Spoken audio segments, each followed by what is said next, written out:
Alors, pourquoi je raconte des histoires? Eh ben, je ne suis pas le père Castor, loin de là. Même si je l'envie, ce père Castor.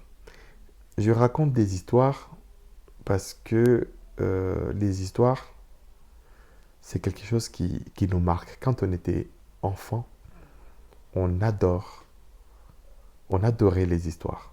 Donc en fait, on suppliait nos parents, nos proches, de nous raconter une histoire la nuit, parce que ces histoires nous permettaient non seulement de nous identifier aux personnages des histoires, aux héros ou aux anti-héros, mais les histoires nous permettaient aussi de prendre de la distance avec une réalité fictionnelle, mais les histoires nous permettaient aussi de nous rappeler qu'on était des êtres humains et que on vivait dans un monde et que ce monde-là, on n'était pas les seuls. Il y avait des gens qui étaient là avant nous.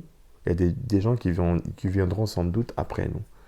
Et quand j'ai lancé ce podcast, donc je parlais d'astuces, je parlais de conseils pour le pouvoir d'achat, je parlais de tout cela. Et à un moment, je me suis dit, mais les gens, ils consomment des astuces, ils consomment des conseils, mais ils ont du mal à visualiser en quoi ces conseils, ça peut leur être utile. C'est la raison pour laquelle depuis janvier 2022, j'ai changé un petit peu de paradigme dans le podcast. Et je raconte des histoires authentiques des familles basées sur des problèmes d'argent, basées sur le quotidien des gens qui tentent de s'en sortir.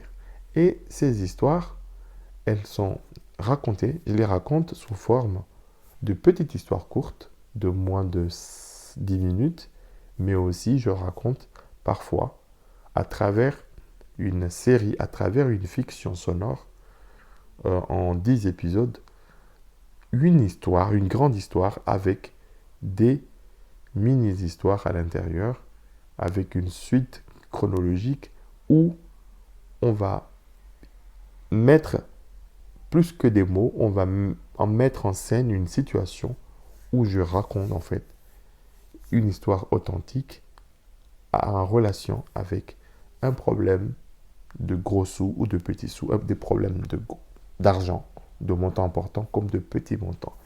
Et à travers ce format, une fois qu'on écoute en fait cette fiction, on mène sa propre réflexion pour savoir est-ce que le problème évoqué, la moralité en fait de l'histoire, est-ce que moi si ça m'arrive ou si ça devait m'arriver, est-ce que je saurais l'éviter? C'est la raison pour laquelle le podcast est devenu le podcast de petits sous et gros sous pour raconter les problèmes que les gens rencontrent et à travers ces problèmes-là, les inciter tout simplement à trouver des solutions. Et les solutions, ces gens-là peuvent les trouver soit d'eux-mêmes, soit de faire appel à un spécialiste, justement pour les accompagner à trouver des solutions.